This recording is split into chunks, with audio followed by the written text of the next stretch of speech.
Hello friends, welcome to Creative Medicine. In this lecture, we will learn about. Hello friends, now let us learn about a new topic today, about the perception. In the last class we have learned about the emotions in psychiatry. Now let us learn about the perception in psychiatry. What is perception? Perception is anything which we get from the sense organs. So in this perception we have two main disorders of perception which we will learn. That is, one is illusion. So what does this illusion mean? Illusion is, for example, there is a stimuli like there is a belt, okay, but once the patient sees the belt, he perceives it as a snake. He thinks it is a snake rather than a belt. Okay, here there is a stimulus and there is a response, but this response is abnormally perceived.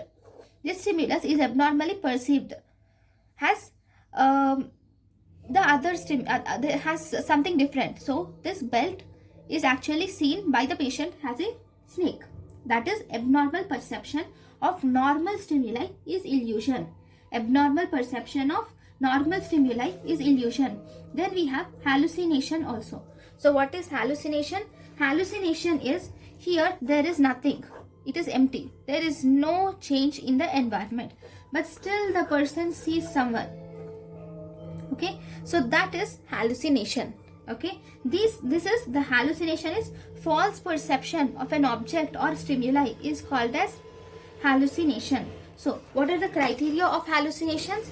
Hallucination criteria are: the hallucination should be clear, it should be real, it should be 3D, it should be live, it should be vivid. He should be able to describe the object which he sees clearly. Okay, and here insight should be completely absent. There should not be any insight in this hallucination. Then it occurs in the outer space. It doesn't occur in his brain. It occurs outer space. It occurs in the space, in the environment. Okay, and this has no voluntary control. That means he cannot bring the hallucination, nor he can remove the hallucination from his brain. Then there are sensory organ involvement is not involved. Sensory organs are not involved in this. So these are the main criteria of hallucination. So these hallucinations which we are dealing about, these are divided into 4 types. One, we have visual hallucinations. Second, we have auditory hallucinations. Fourth, we have olfactory hallucinations. Fifth, we have tactile hallucinations in the skin. So visual, as you see, the person can see. This visual hallucination is most common in organic conditions. These auditory hallucinations are most common in psychiatric conditions. These olfactory hallucinations are most common in temporal lobe lesions. These tactile hallucinations are common in cocaine intoxication. So these are the 4 different types of hallucination which you see. Okay, then there are some other types of hallucination which are called as special hallucinations. In the special hallucinations, we have one called as hypnagogic hallucination. Hypnagogic, go. So while going to sleep, the hallucination which we get while going to sleep is hypnagogic hallucination. Then we have hypnopompic hallucination. So if it is while going to sleep, this is while waking up from sleep. So while he sleeps, while going to sleep, he gets hypnagogic hallucination. While waking up from sleep, he gets hypnopompic hallucinations. Then we have one more hallucination which is called as reflex hallucinations or synesthesia. Reflex hallucinations is stimulus is present in one modality and the response is in other modality. The example is, if you see there is music. What do you see? We will hear the music normally, but if the person sees the music, then that is called as synesthesia. That is, stimulus of the music is in one modality, that is in auditory, hearing, but the response is in other modality, that is the patient is seeing it. So this is synesthesia. Example of synesthesia is, what drugs? There are some drugs which cause the synesthesia, which include cannabis and LSD. Okay, so this is about the synesthesia. There is one thing which is important. Okay, this is synesthesia. The next thing is about complex hallucination. Next type of special hallucination is complex hallucination. What is this complex hallucination? Here the hallucination is present in 3 or more modalities. That means he is hearing the he's seeing a person, he's hearing the person talking to him, and he is even feeling the person touching him. So that is complex hallucination. The hallucination is present in 3 different modalities. Then there is something called as autoscopy. What is autoscopy? Autoscopy is viewing oneself. He is able to see oneself in front of him. See, if I am there, I am able to see me standing in front of me or talking to me. So that is autoscopy. Okay. There is one more type of hallucination called as negative autoscopy. What is this negative autoscopy?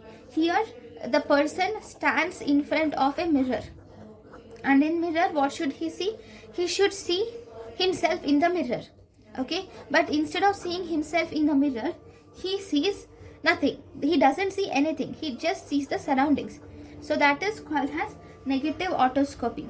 Autoscopy is viewing oneself, whereas negative autoscopy is there is no image in the mirror. That is negative autoscopy. So these are the different types of hallucinations which you see.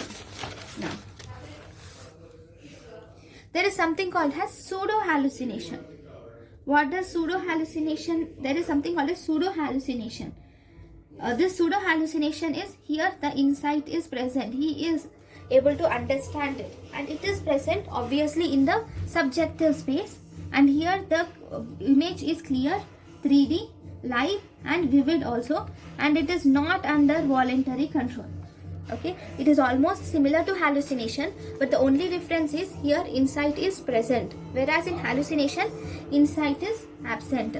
Then there is something called as imaginary. So in normal hallucination it is all seen, but here insight is absent. There is something called as imagery or fantasy. What is imagery? Imagery is he is imagining things. Okay, so here the insight is present. Okay, it is also in subjective space. Okay, but here while imagining things, we do that the things will not be so clear to us, right? When we are having dreams, we don't remember each and every detail, like what color of clothes did he wear, what type of jewelry did the person in the dream wear. So all those we don't remember it clearly, right? So here in imaginary it is not clear, and it is under the voluntary control. Here in imagery the person can stop his imagination. Okay, so this is about the perception. Okay, thank you guys for watching my lecture. In the next class we will learn about thought. Thank you, and thank you for watching.